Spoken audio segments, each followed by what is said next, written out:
Hoy! Breaking news! Ako po si Kagawa Joey, political content creator at kasama natin ngayon si Senator Cheese Escudero sa Cheese Whiz Podcast. Susubukan natin tanungin sa kanya ang mahihirap na tanong at kung ano ang reaksyon niya sa nangyaring kaganapan recently sa Senado. Hello mga ka-analyze, andi dito ho tayo sa Cheese Whiz Podcast para tanungin ho natin si Senador Cheese Escudero para sa mga aganapan o nakaraang pagpapalit ho ng mga liderato sa Senado. Kaya antabayanan niya. Taos pusong pagbati, ito po si Cheese Escudero at welcome muli sa aking podcast. Ito ang Cheese Whiz, usapang may laman. At ang paksa natin sa araw na ito ay ang mga naging kaganapan sa Senado nitong nakaraang araw. Partikular ang pagpapatawag ng special session ng isang araw. Makakapiling natin para sa episode na to ang ating mga kasamahan na si Chris. Hi Chris!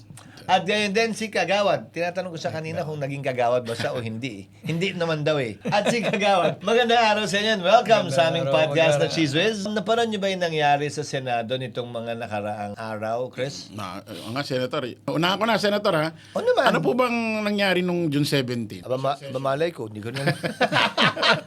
Ano po ba yan talaga? Para po ba yun sa mga antalang mga bills or para pagpalit po talaga ng liderato? Unahin natin. Sa ilalim ng saligang batas, pwedeng magpatawag ang Pangulo ng special session. Para sa kung anumang kadahilanan. Walang specific na rason para magpatawag ng special session ang Pangulo. Ang ginamit nilang rason ay pagpasa daw ng makabuluhang panukalang batas. Pero alam nating lahat, huwag na natin ikaila na ang rason kaya nagka-special session ay para sana maayos yung gusot, sigalot, bangayan, pagkakaroon ng dalawang ulo ng Senado para matapos na yon once and for all. Para sa akin, hindi na dapat tinatago yon. Yun ang marahil isa sa pinakamabigat na konsiderasyon kung bakit nagpatawag ng special session. Sang-ayon man tayo o hindi, kay Senate President Alan, Senate President Win, kailangan masettle yung issue one way or the other. Hindi pwedeng manatiling ganun ang Senado na may dalawang ulo. Hindi naman monster ang Senado eh, na may dalawang ulo, tatlong ulo, apat na ulo. Dapat isa lang ang ulo palagi. Ikaw kagawad ka pa naman. Dapat legislative body ka.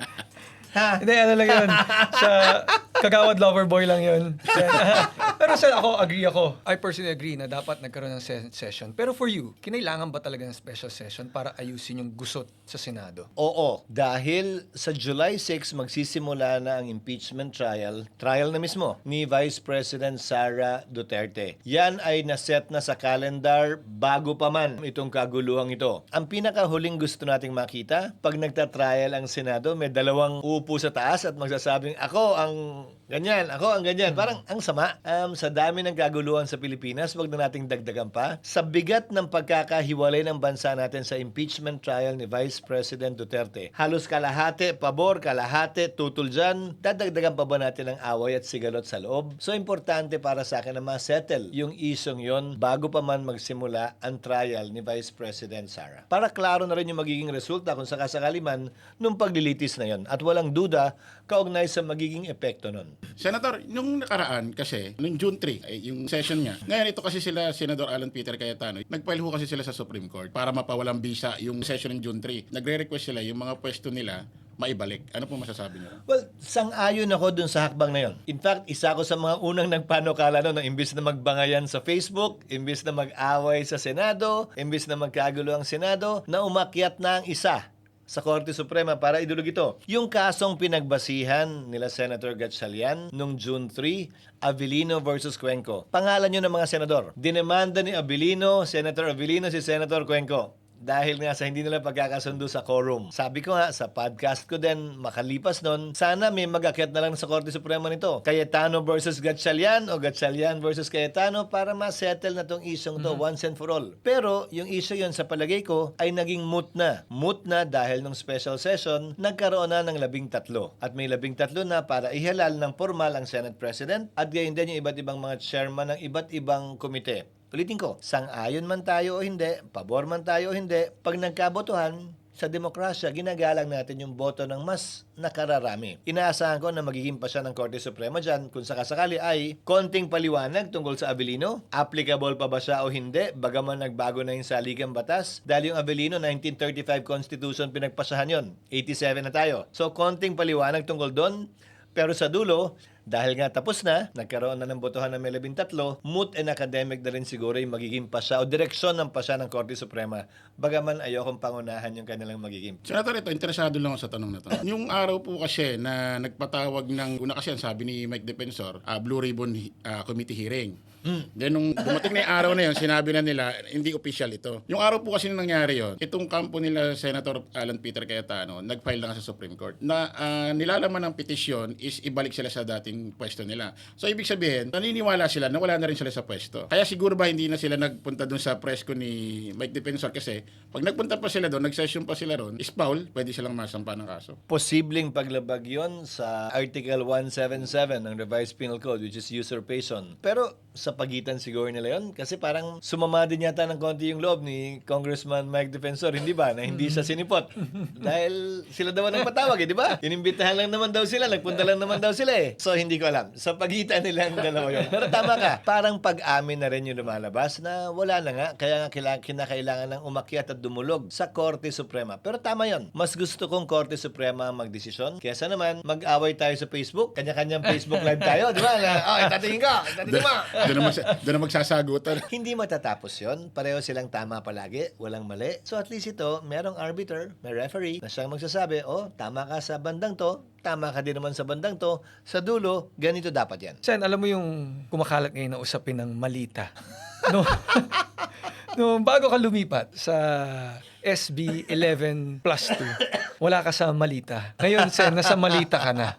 May malita ka ba, Sen? What can you say about that? Malita, balita, actually parehas na yan eh. Para sa akin, bahagi na siguro yan ng tapunan ng putik sa politika. May nadagdag, may nabawas din. May nabawas. May nabawas din. May nadagdag na bagong kalaban, may nabawas na kakampi. Diba? Ang katotohanan, hindi nakabase sa kung sino ang kakampi mo o sino ang kalaban mo. Yun yung totoo. Kakampi man o kalaban, hindi ba?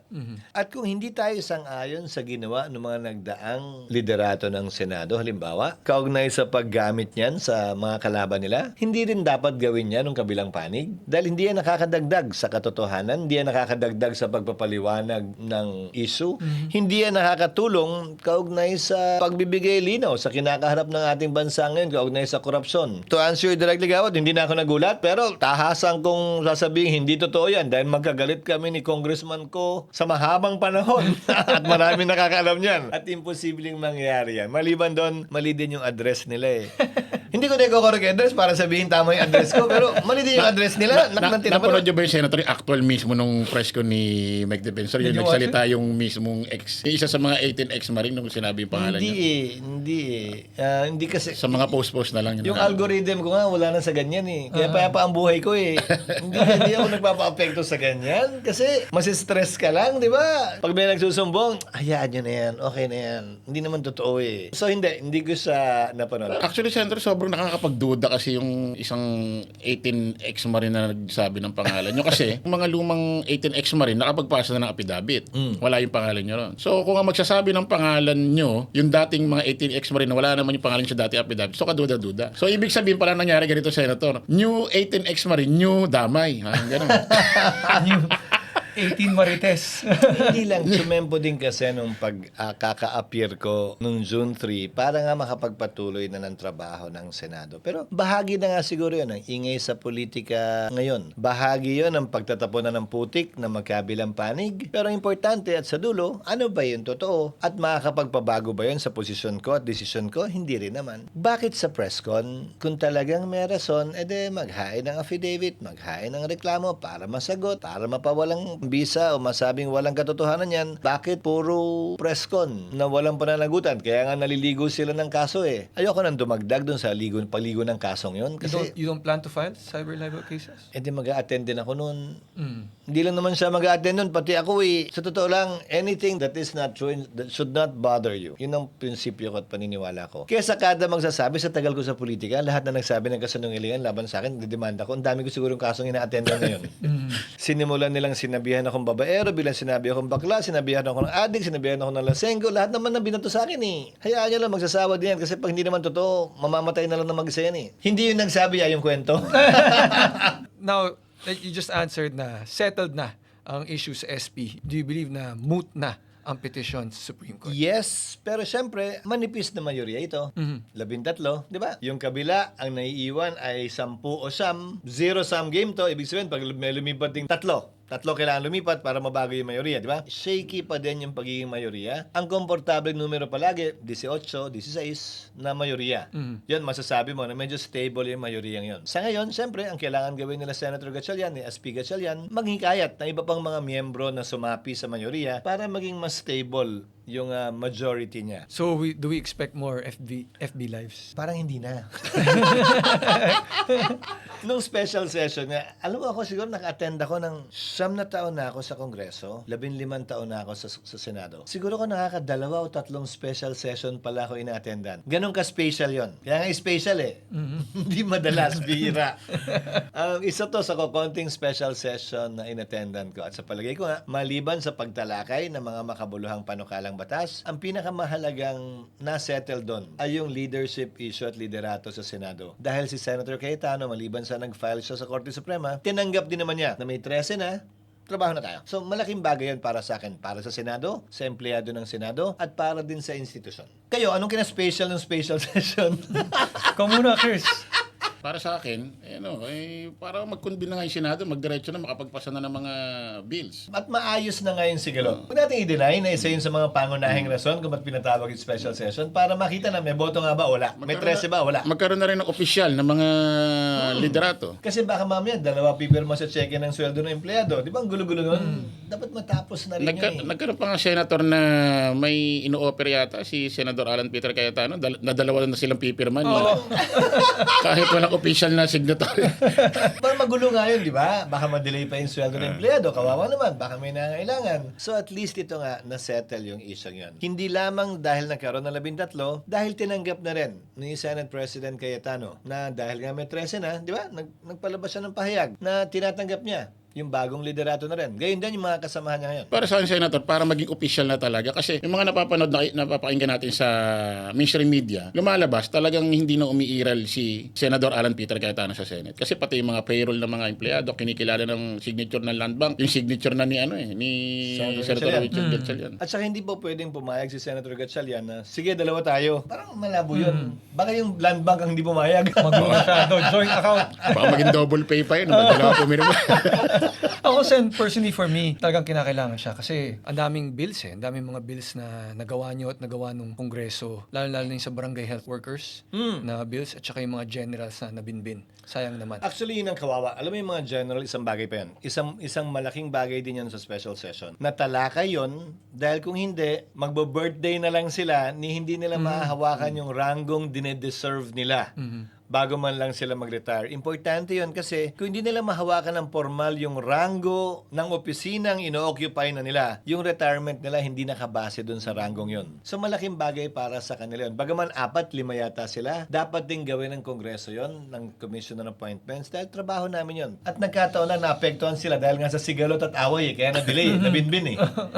Kung wala naman yun, di sana nagkaroon ng problema. Kaya kahit na yung manifestation ni Senator Marcoleta, niliwanag niya, hindi ako nag-o-object kasi hindi naman nila kasalanan. Kasalanan natin to eh. Pinoint out lang niya na may ganong batas na baka nilalabag natin pero hindi ako nag-o-object. Niliwanag niya lang. Niliwanag naman yun. Tama naman si Kadante doon na may ganong ng provision pero in the interest of fairness, kami may kasalanan eh. So dapat kami magwasto at maghanap ng paraan kung paano rin mawasto yun. Alam mo ba sa tagal ko sa Kongreso, ito na ang Senado may pinakamaraming Senate President sa loob ng isang Kongreso. 4 kami. Ako, si Senator Soto, meaning mula zona ng Pangulo, nung 2025 hanggang zona ng Pangulo ngayong 2026 in 1 year. Ako, Senator Soto, si Senator Cayetano, Senator Win. Ang alam kong pinakamarami, 3 lang eh. Ito na sa kasaysayan ng Senado ang pinakamaraming Senate President sa loob ng 1 taon. Sen, what's your reaction na you're given compliments by Senator Win Gatchalian? Yung style mo daw, mabango ang Senate bathroom,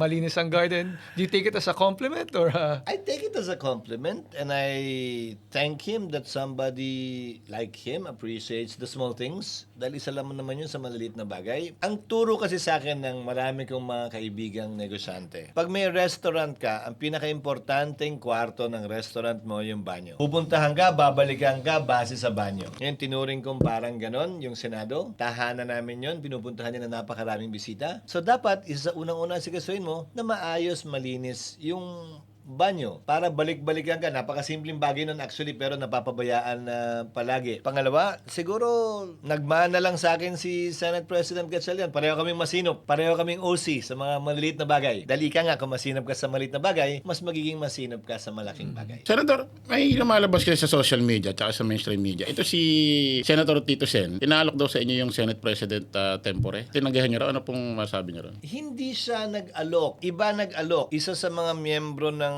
mayoriya ni Senate President Win. Sabi ko, hindi ako interesado, hindi ko kailangan. Sino bang may gusto? Kung sino may gusto, bigay na lang sa kanya at minungkahi ko nga si ating Senate President Soto. Sa tinagal-tagal niya sa Senado, siya na yata pinakamatagal sa Senado ngayon eh. Hindi pa siya naging Senate President pro tem. There's a first for everything. At para sa akin, gusto niya, hindi ko naman gusto. Hindi namin kailangan pagtalunan o pag-agawan. Maluwag sa dibdib kong binigay sa kanya yon. Dahil hindi ko naman kailangan hinihiling o hinahangad yon. Senator, ito pa.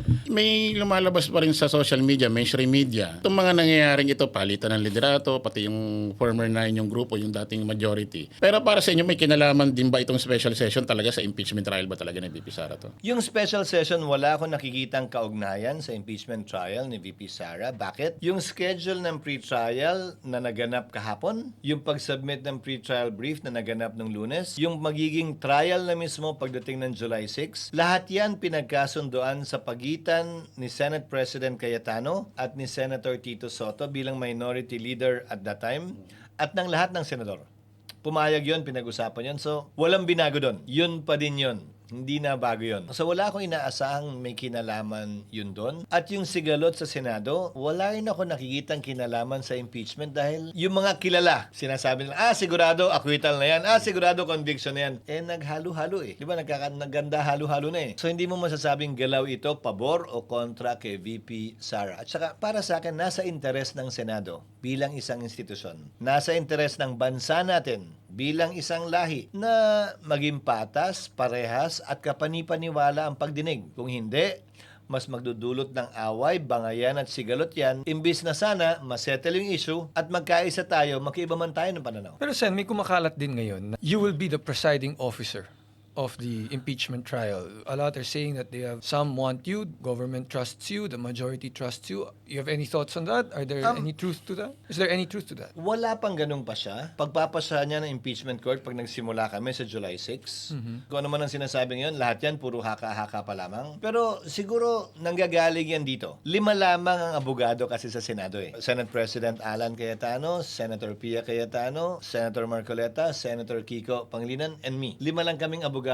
out of 24. So siguro yun ang tinitingnan nila na isa doon sa 5 ang angkop, ang bagay na mag-preside. Lalo doon sa sitwasyon na hindi abogado ang Senate President. Bagaman wala namang requirement na dapat abogado ang Senate President. So siguro doon ang gagaling yung mga haka-haka, yung mga proposal, yung mga panukalang ako magpe-preside o kung sinong abogado magpe-preside. Ang importante, gaya nga ng sabi ko, basta maging parehas, patas, hindi lang parehas at patas. Hindi lang aktual na parehas at patas. Dapat mukaring parehas at patas. Hindi pwedeng actual lang kasi baka hindi naman naniniwala, di ba? Actually, there's a phrase about that in law. You must not only be impartial, you must also appear to be impartial. So, hindi pwedeng actual lang. Maski yung pananaw at tingin ng tao, dapat ganun din. Yun yung mahalaga. Nako, may mga hindi impartial yata. No, Sen, speaking of being impartial and being fair, patas, I'm sure you know there are senators that have pending or currently have cases and they'll be senator judges. Any thoughts on that? Yung iba nakulong na, yung iba sabi makukulong. Isa-isahin natin. Can they effectively do their jobs? Sino man ang iniimbestigahan, hindi mapipigilan ng investigasyon dahil lamang senator judge sila. Sino man ang may pending na preliminary investigation, hindi rin mapipigilan yon, tuloy lamang yung pagsagot nila at pag-imbestiga, hindi titigilan dahil lamang senator judge ka. Ngayon, kung ikaw ay kinasuhan na, depende sa kaso, tulad ng sa kaso ni Senator Jinggoy, may kaakibat yon na suspension agad. Preventive suspension man o suspension pendente lite. So yon may epekto sa kaso yon. Bakit? Dahil hindi siya makakaparticipate. Ang senator judge nakaupo bilang senator judge dahil senador siya. Kung suspendido siya pansamantala, yung period ng suspension, hindi siya pwedeng manilbihan bilang senator judge. Pag na-lift yung suspension, pwede, pero kailangan humiling pa ng pahintulot sa korte kung papayagan ng korte na makaparticipate siya either online or live dun sa hearing, dun sa trial. So yun yung magiging epekto. Pero yung mga nakabinbin na kaso na bailable naman o nasa preliminary investigation pa lang, tuloy lang yun. At sasagot lang yun. Ihintayin natin hanggang sa dumating sa dulo. Ipa-file ba yung kaso o i-dismiss? Wala namang pipigil doon. Walang immunity binibigay sa senator judges ang pagkakaroon ng impeachment trial. Senator, paano na kayo magiging diskarte ng impeachment trial pag nagsimula na? Kasi mayroon ng senador na nakulong, mayroong mga iniimbestigahan ngayon. Paano kayo magiging gulong ng...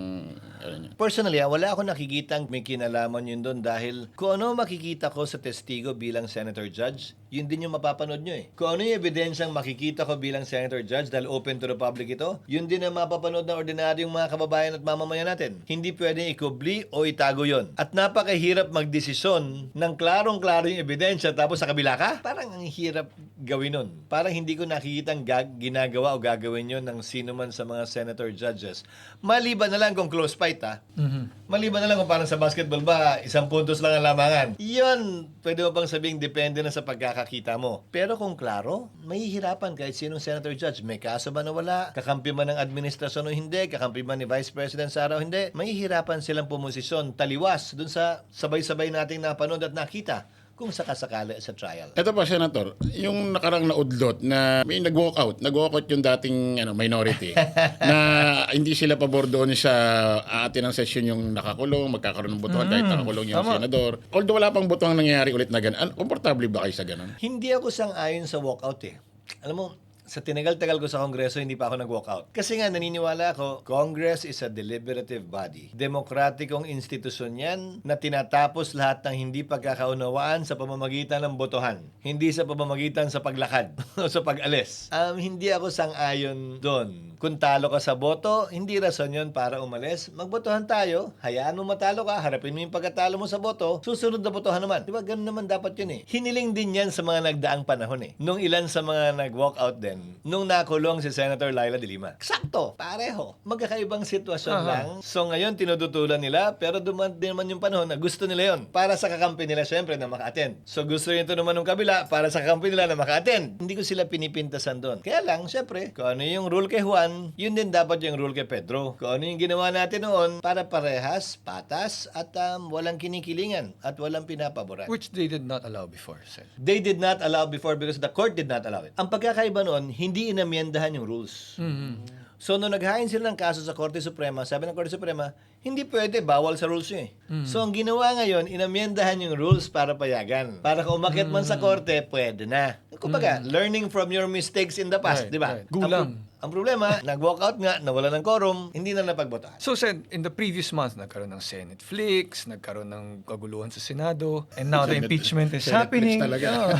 May impeachment is happening. How can stability be ensured in the Senate na talagang wala na uling Senate Flix, wala nang kaguluhan, at yung impeachment talagang, sorry Sen, forthwith na. Hopefully, in the next few days, and no need to apologize. Panalo ko sa Supreme Court doon, sorry. Tali yung magsasabing dapat agad-agad. Hopefully, cooler heads will prevail. Ilang araw ba? Middle of June ngayon. So, meron pa tayong mga 3 linggo bago magsimula ang impeachment. So, sana, itong 3 linggo ito, makapagnilay-nilay lahat ng senador, kumalma, ang mga maaalab na damdamin para pag muli kami nakita-kita sa July 6, medyo kalmante at kalmado na. At tunay na maging mas mature, mas statesman-like ang Senado kumpara sa ibang mga legislative bodies na hindi natin nakita dahil sa silakbo ng damdamin ng ilan sa aming mga kasamahan itong nagdaang mga linggo. Grabe, araw-araw sinundan yung istorya ng Senado. Oo.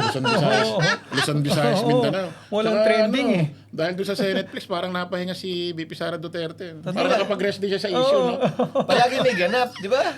Hindi na ubusan ng ganap. Pero ngayon na ang impeachment ay nandyan na nga, hindi naman dapat sentro. Kasi ang magiging trabaho ng Senado, parang ganito Senado, session ng Senado sa umaga, tapos impeachment trial sa hapon.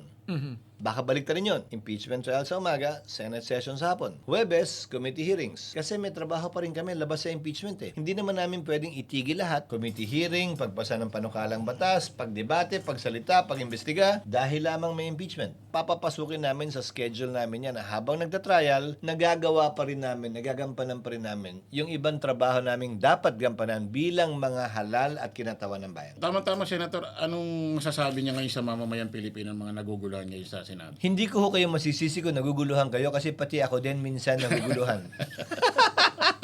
Kakaibang mga panahon ito para sa ating bansa. Sana malampasan natin ito. Itong panahon ito, sinisimbolo halimbawa ninyong dalawa, ang pagkakaroon ng iba't ibang pananaw. Yung hidwaan, yung pagkakaiba ng opinyon sa parehong bagay, sobrang lalim at sobrang lawak na parang ang hirap ng pagtugmain at paghilumin. Yun yung hamon sa ating lahat ngayon. Paano tayo makakapagtulungan sa kabila ng matitinding pagkakaiba natin ng opinyon sa maraming mga bagay na malapit sa ating puso at isipan? Paano natin maisasantabi yun para magtrabaho sa kabila ng pagtutol mo sa sinasabi niya o sa sinasabi mo o sa sinasabi ko? Yun ang hamon sa ating lahat. That is advanced democracy for me. For me, this is actually a good training ground for every Filipino na makita na yung pagkakaiba natin ng pananaw sa larangan ng politika hindi dahilan para dumating sa level na magbangayan, mag-away o magsakitan tayo. Hindi ito dahilan para maging hadlang na hindi tayo magtulungan kapag kailangan natin magtulungan. Kasi darating yung panahon na magkakaiba talaga tayo ng pananaw at matindi yung paniniwala natin. Ikaw, Chris, sa kabila ng mga nangyari sa Senado, sa Senate Flex, ika nga, sabi mo, umaasa ka ba? Nalampasan na yan ng Senado natin? Or may chance bang bumalik muli sa pagkakaroon ng Senate Flex? Actually, naisip ko yan, Senator eh. Kaso sabi ko, parang hindi eh. Parang